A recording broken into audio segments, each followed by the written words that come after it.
Hey guys, Dudley from Nativ Nurseries. We're just out here at one of our seed orchards that we planted 2 years ago, and I just wanted to show you some differences in growth rates, mainly comparing, using the tubes, fertilizer, prepping your site really nice, and taking care of weeds versus planting and walking away. And I also wanted to show you some of our best growth. I know you think we always show you our best trees, but for example, this is probably one of the smallest trees out of our whole lot, yet it's only been in the ground for 2 growing seasons from a seedling.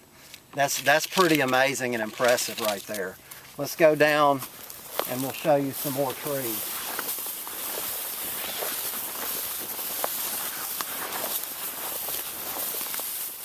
Here's another nice one.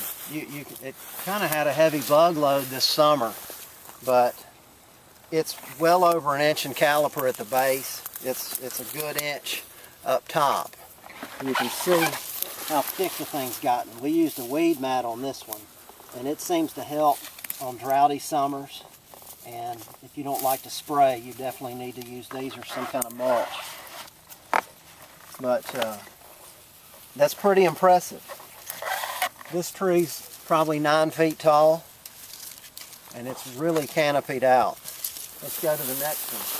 We've got one somewhere down here that we didn't tube. I'd say about half of the trees that we didn't tube were either dug up by deer or hogs, or the drought got them. Here's another totten oak. This is average growth. This is maybe even on the low end of the spectrum for our orchard, but that's still amazing.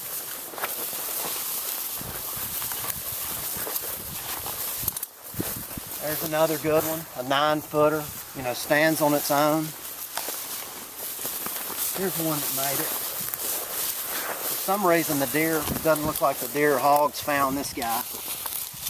This was planted at the exact same time as all the other trees I just showed you. And that's as tall as it was the day it was planted right here. And that's all it's done.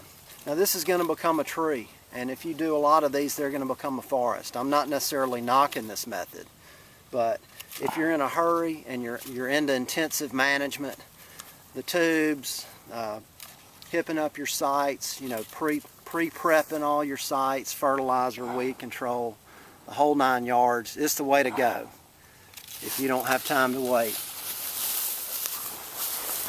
The next 2 trees are about as good as it gets. They're all pushing 10 feet tall, canopied out, incredibly stout. I've always heard that tree tubes make trees spindly and they grow too fast and then they fall over. Well, I mean, look at these. It's all about how you plant it, what you do in advance of planting, and how you manage them. If you go in and keep the weeds at bay, use some fertilizer, dig your holes early, you're looking at it. No need to say more. This is just amazing. The trees speak for themselves.